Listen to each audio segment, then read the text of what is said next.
Iran যুদ্ধ নিয়ে Donald ট্রাম্পের খামখেয়ালি আচরণে যুক্তরাষ্ট্রের উপর ক্রমশ ক্ষুব্ধ ও বিরক্ত হয়ে উঠছে সৌদি আরব। বিশেষ করে চলমান যুদ্ধের খরচ উপসাগরীয় দেশগুলোকে বহন করতে হবে এমন ইঙ্গিত, সৌদি যুবরাজকে নিয়ে অশালীন মন্তব্য, ইরানের দিক থেকে হামলার লাগাতার হুমকি, সব মিলিয়ে তীব্র ক্ষোভ তৈরি হয়েছে রিয়াদে।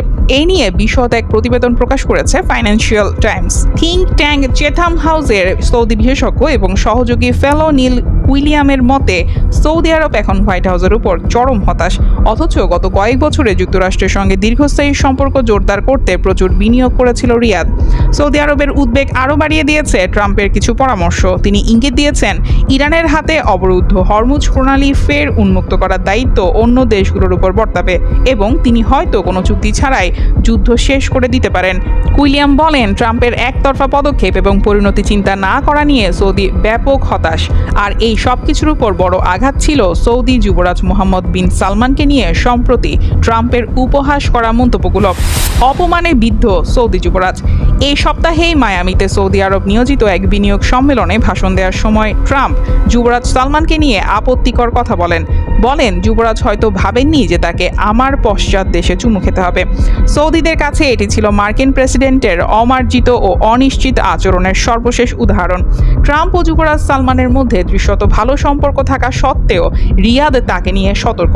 যুদ্ধের কৌশল নিয়ে মতভেদ। অন্যান্য উপসাগরীয় দেশগুলোর মতো সৌদি আরবও এই যুদ্ধে অনিচ্ছা সত্ত্বেও জড়িয়ে পড়েছে। এর প্রতিক্রিয়ায় ইরান প্রতিদিন তাদের উপর হামলা চালাচ্ছে।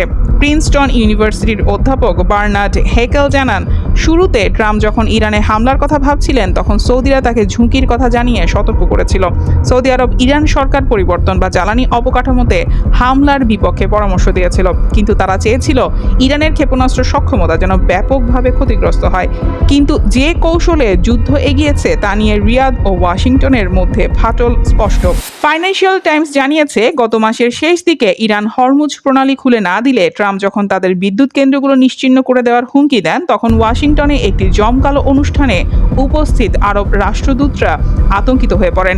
একজন তো ভয়ে টেবিল ছেড়ে লাফিয়ে ওঠেন। রাতের শেষ দিকে বেশ কয়েকটি আরব রাষ্ট্র হোয়াইট হাউস এবং মার্কিন প্রতিরক্ষা দফতরে যোগাযোগ করে অনুরোধ জানায় যেন ট্রাম্পের এই হুমকি কার্যকর না করা হয়।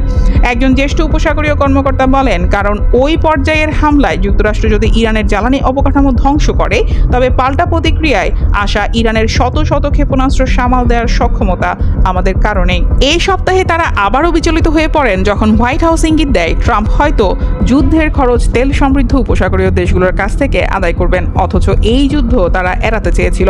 হেকেল বলেন, ট্রাম্প তার 1970-এর দশকের কল্পনা নিয়ে আরবদের কেবল টাকাই টইটুম্বুর মনে করেন।